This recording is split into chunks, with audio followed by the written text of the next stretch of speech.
o programa Cultura Espírita, do Instituto de Cultura Espírita do Brasil. Olá, meus amigos, meus irmãos, muita paz a todos os corações. Aqui estamos com o nosso programa Cultura Espírita, do Instituto de Cultura Espírita do Brasil. Como sempre, contamos com a contribuição inestimável do nosso produtor, Assaruí Franco de Moraes, que fará agora a sua saudação a todos vocês. Primeiro, para agradecer o carinho da audiência, né? O carinho dos comentários que nós sempre recebemos, e pedindo a Jesus que ampare e proteja a todos. Também, como sempre, nossa alegria está aqui conosco o nosso querido Joel Vaz, com a sua agendinha luminosa, né, Joel? Que coisa boa! Agradecendo também a carinhosa audiência. Eu tenho recebido tantos telefonemas. Que Deus ilumine a todos, dando paz, harmonia e muito amor. Muito bom. Nosso instituto prossegue com as suas atividades aos sábados, o dia inteiro. Começamos às 9 horas da manhã com o nosso querido Silvio Cruz Portugal, nosso conselheiro. Ele vai trabalhar a questão da mediunidade, conceitos básicos, né? E logo depois tem uma outra turma, começa às 11 horas, onde vai trabalhar os conceitos fundamentais da doutrina espírita. O Silvio Cruz Portugal é um pedagogo, né? Ele herdou essa metodologia de ensino da Dona Maria José, que era uma grande estudiosa, uma grande trabalhadora, e ele simplesmente passa esse ensino com muita clareza. Quem quiser, portanto, obter uma boa base de conhecimento espírita, venha assistir às aulas gratuitas, né, do nosso querido Silvio Cruz Portugal, a partir das 9 horas da manhã, ali no nosso instituto.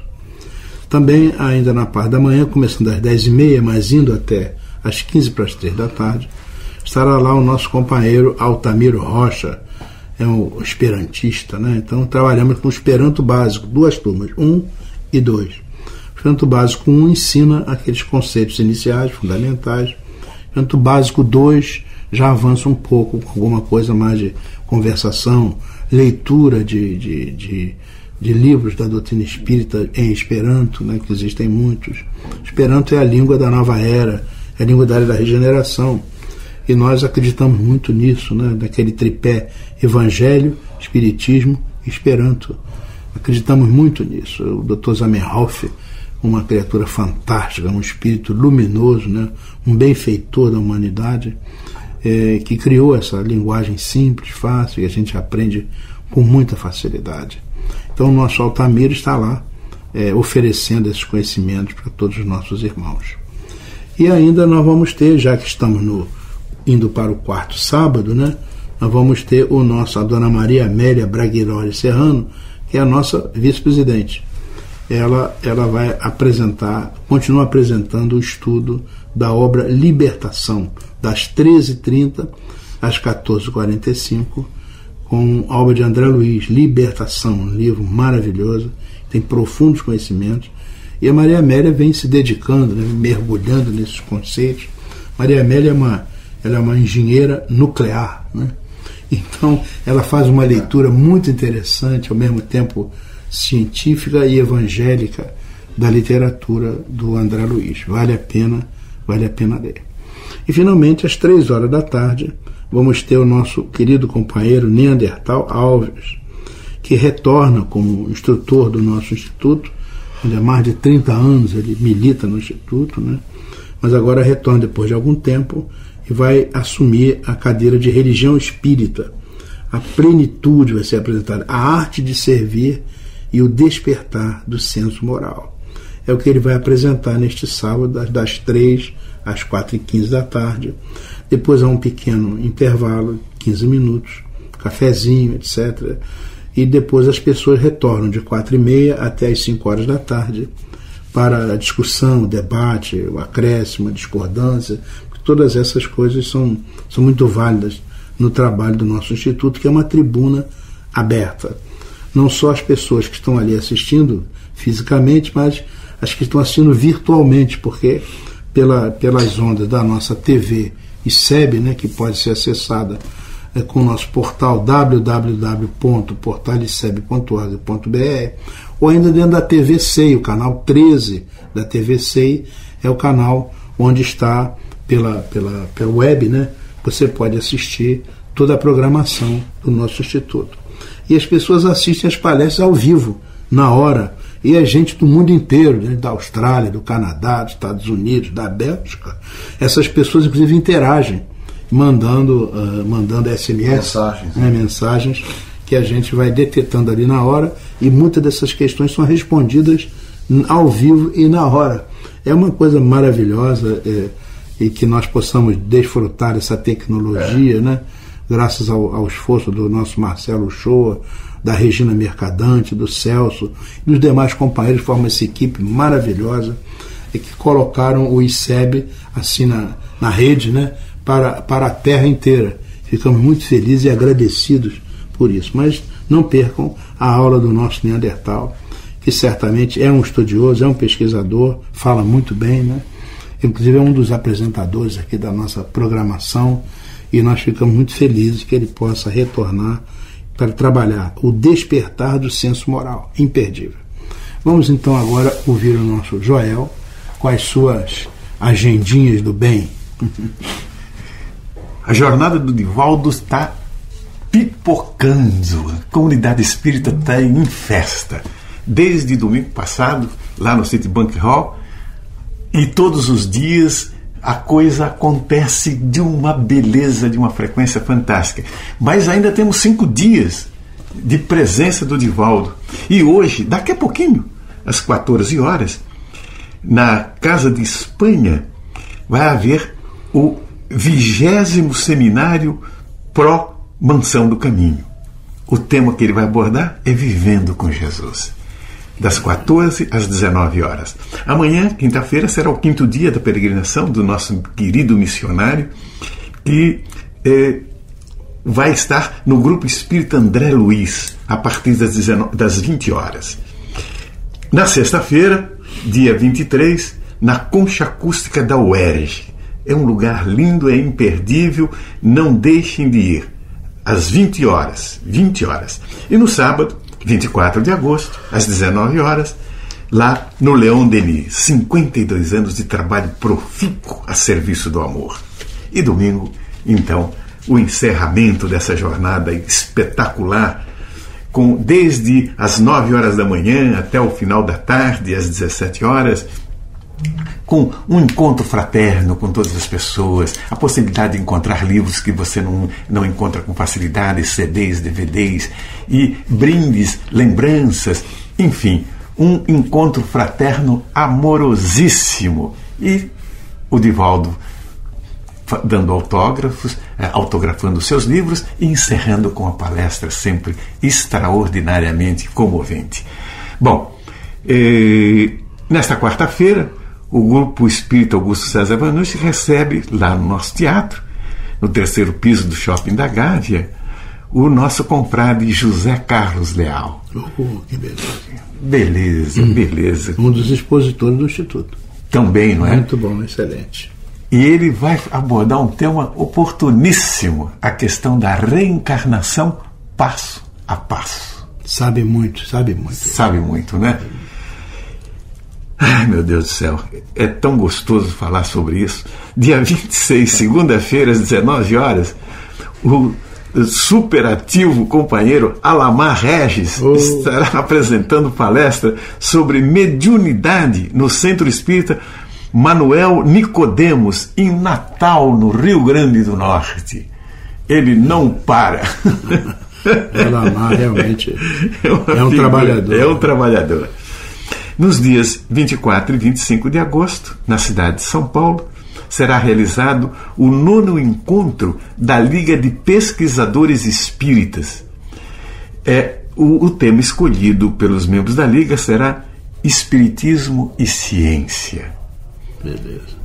O encontro será realizado no Centro de Cultura, Documentação e Pesquisa do Espiritismo, que fica ali na Alameda Guaianazes, número 16, bem no centro da capital de São Paulo. Isso mostra que a dinâmica da comunidade espírita não para de pesquisar, seguindo as recomendações de Kardec. Estudem, questionem, aprendam cada vez mais porque esta doutrina é a condutora das nossas vidas. Só quero encerrar a minha agendinha fazendo que o Divaldo, eu não sei o que ele tem. Não para. Depois dessa jornada cansativa, extenuante, ele agora em setembro já tem 2 presenças marcadas. Uma num seminário em Vitória da Conquista, e no Paraguai, em Assunção. Oportunamente eu dou mais detalhes sobre essa jornada incrível. Um lindo dia para todos, muita paz, muita harmonia. Realmente, Divaldo, é difícil da gente entender. Né? Complicado. Porque o homem já está com 85 anos, né? E continua com toda a força, com toda a energia e com uma qualidade absurda, né? É de tão boa que é, a gente não consegue entender de onde sai tanta coisa, né?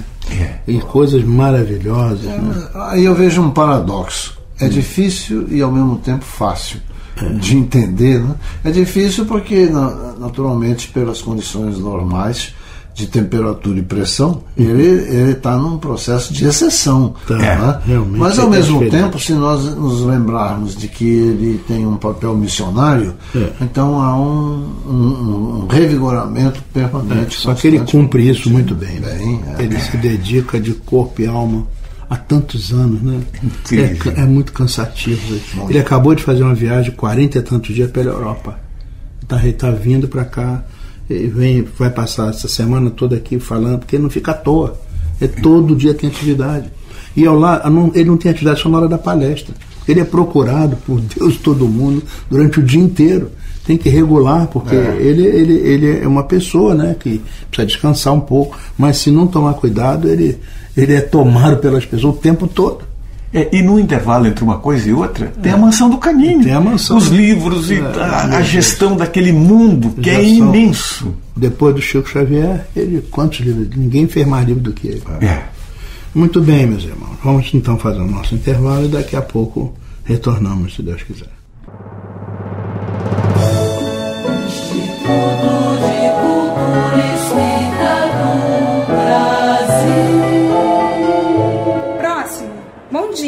Bom dia. Qual é o formato de pagamento? Cartão. Ótimo. Então vamos poder ampliar a educação, a cultura, aumentar os apoios. Agora, cada compra que você fizer, você pode participar para que a Fazer o Bem aumente a sua capacidade de multiplicar as suas ações sociais em todo o Brasil. Para isso, pague as suas contas com os cartões O Bem. Prontinho. Volte sempre. Faça o bem. Peça já o seu cartão. Ligue 0800 720 7575.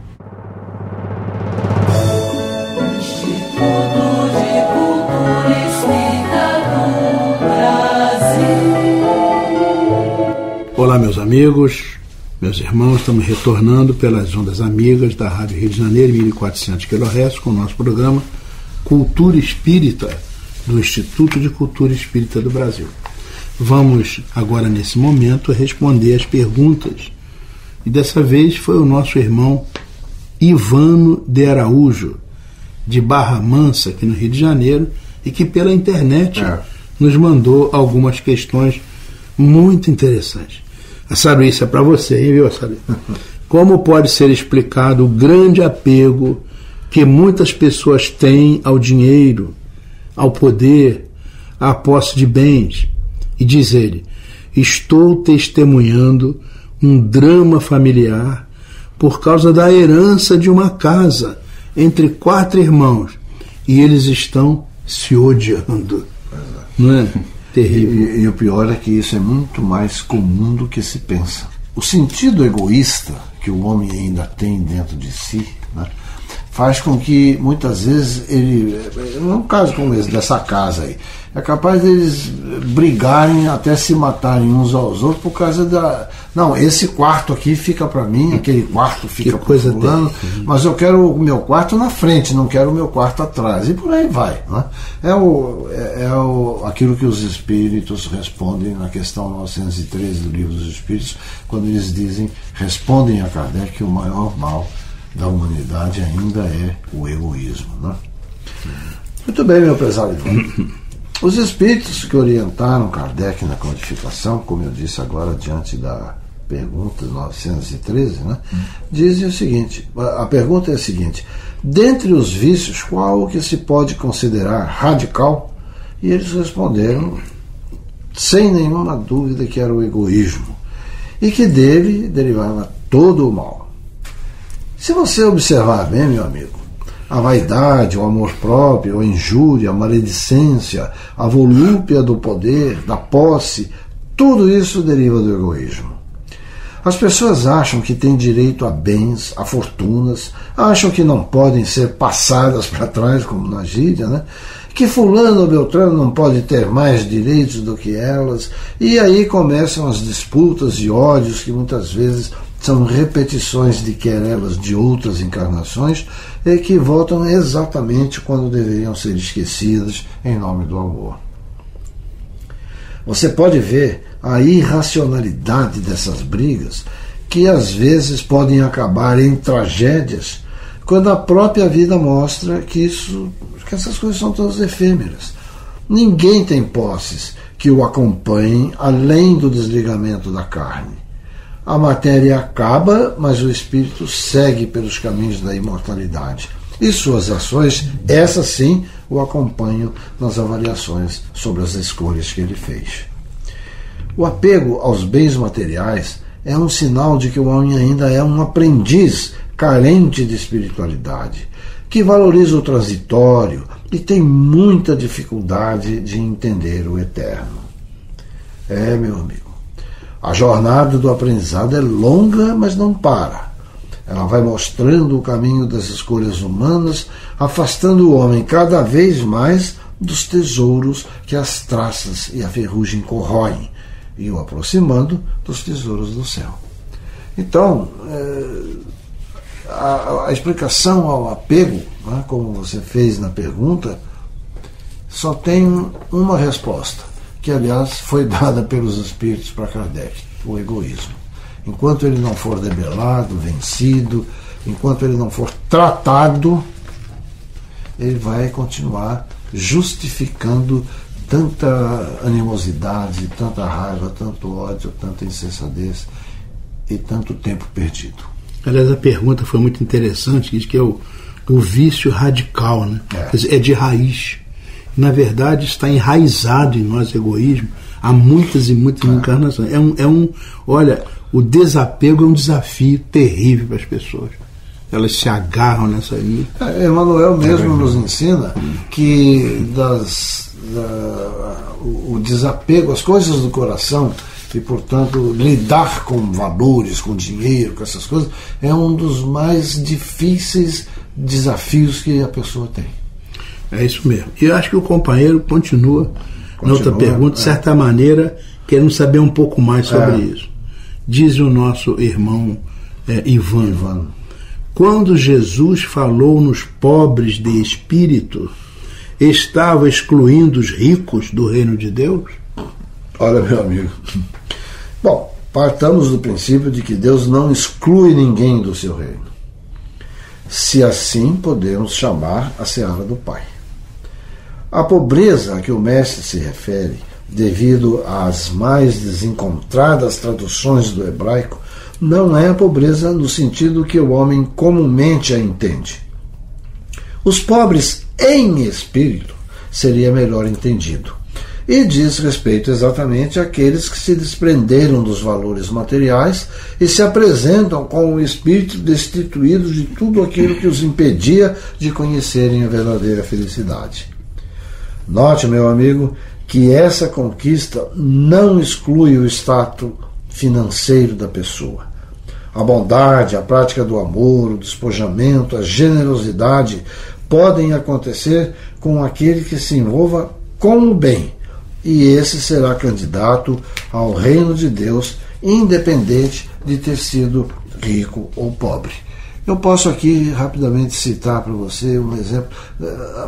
Eu citaria a você 2 casos, dos muitos que certamente existem, mas só para a gente poder ter um emblema disso. O primeiro deles foi um homem chamado Lins de Vasconcelos. Lins de Vasconcelos foi um homem espírita que fez fortuna, e no entanto ele tinha um trabalho, ele soube lidar com o dinheiro que ele ganhou honestamente, e isso o transformou num grande benemérito de obras assistenciais, e ficou um nome conhecido, respeitado pelo bem que ele pôde proporcionar, sem ostentação, sem aparecer muito, sem nada. Foi um grande batalhador das causas espíritas.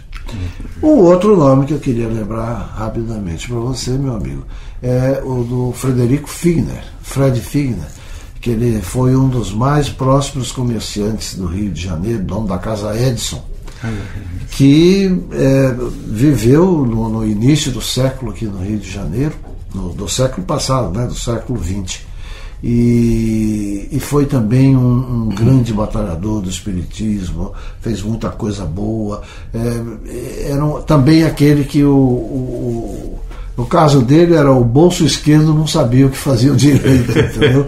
Ele era um homem de muita... Um espírita também, foi da Federação Espírita Brasileira, tudo. Então eu citaria a você dois dos muitos casos que tem a respeito de que a questão não é se o sujeito é rico ou é pobre, é a condição espiritual dele que vai dignificar, que vai fazer essa resposta para você funcionar melhor, né? Foi bem lembrado, né? Porque Lins Vasconcelos enriqueceu muito com o negócio de madeira, né? Ele montou a estrutura da Federação Espírita do Paraná, que ainda hoje é uma federação assim que goza de uma questão patrimonial muito boa, das melhores do Brasil. É claro que os sucessores administraram bem, né? Mas ele montou a estrutura, inclusive tem um colégio lá, grande, né? Muito bom. E aqui no Rio de Janeiro, o Lins Vasconcelos, ele que deu os recursos para a construção da sede, onde hoje é o CERJ.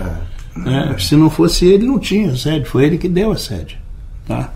Esse é um homem aberto, né? Muito rico, mas que doava tudo, que desprendia. E o Figner, ele foi um pioneiro, porque ele, no início do século, né? Aquela questão do rádio, que você tão afeta, né? A questão do rádio, as gravações. Casa Edison, patrimônio da história da radiofonia. Montou a Casa Edison, né? Então ele distribuiu os recursos, foi um dos sustentáculos da Federação Espírita Brasileira, lá nos primórdios, né? Além disso, ele suportava extraordinariamente bem aquela parte da assistência aos necessitados. Quer dizer, a gente deve muito a essas criaturas. Mas é como aquela história, o rico é um desafio de se desapegar. A gente compreende, né? Talvez seja por esse motivo também que até Jesus falou da dificuldade do rico entrar no reino do céu. Não é impossível, mas é difícil, como aquele camelo passar por fundo da agulha, né? Complicado, a gente compreende isso aí muito perfeitamente. Mas eu acho que a gente ainda tem condição de responder uma perguntinha do nosso irmão, né? Diz ele: recentemente li um livro sobre o papel da religião nos exércitos em guerra, onde os soldados faziam prece pela vitória do seu lado e a derrota do inimigo do outro lado. Como é que fica essa questão de fé? É interessante. Olha, Ivan, não é uma questão de fé, é uma questão também de egoísmo. Nós estamos falando muito do egoísmo hoje, mas é porque ele é presente mesmo, né? Onde cada um acha que Deus tem que estar do seu lado. É fundamental que se tenha coerência em perceber que se o Pai é o mesmo para todos, como então um pai iria preferir um de seus filhos e destruir o outro? Agora, quando o egoísmo fala mais alto, os valores desaparecem e fica a incoerência da prepotência, do desamor, ficando então o desastre da derrota ou a aparente vitória por conta das necessidades e das circunstâncias que o momento exigir. O Espiritismo ensina que, diante da tragédia da guerra, Jesus tem o mesmo sentimento de tristeza por ambos os lados, porque ambos estão fazendo as piores escolhas e condicionando um futuro de compromissos dolorosos. Eu quero crer que a existência de religiosos nos exércitos, que são chamados capelães, né, isso tem uma profundidade maior do que apelar a Deus por vitórias. Eles lá estão para dar o conforto que os soldados precisam, para falar de Deus e dos valores religiosos que devem unir e não separar os homens. O conforto na dor não tem fronteiras, nem tem privilégios. Então é mais ou menos esse o conceito que a gente entende, que a gente percebe, né? E eu acho que a resposta está mais ou menos nesse nível mesmo. Não se pede para o outro perder, mas porque os dois perdem. Aquela visão do Deus dos exércitos é muito vencida e ultrapassada a essa altura, não é verdade? Vamos então agora fazer o nosso intervalo e logo estará conosco nosso querido Geraldo Cardoso com a nossa Internet do Bem.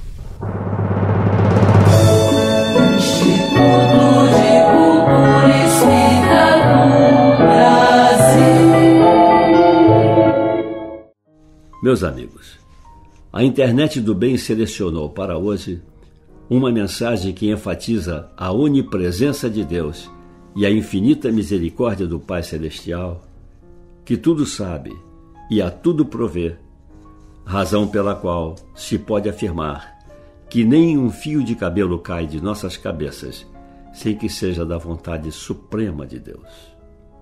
O título da mensagem é Foi Deus, e assim se expressa o autor. Quando sentes o desejo de ser amável com alguém de quem gostes, foi Deus que te falou e te enviou um anjo bom. Se sentiste a presença e a solidão de alguém próximo de ti, foi a presença de Deus que te escolheu pela intercessão do seu Filho, Jesus Cristo. Se pensas em alguém muito querido, que não vês há muito tempo, e de repente essa pessoa aparece, foi Deus, porque o acaso não existe. Se alguma vez recebeste alguma coisa maravilhosa que não havias pedido, foi Deus, que conhece bem seus segredos e sabe o que vai em teu coração.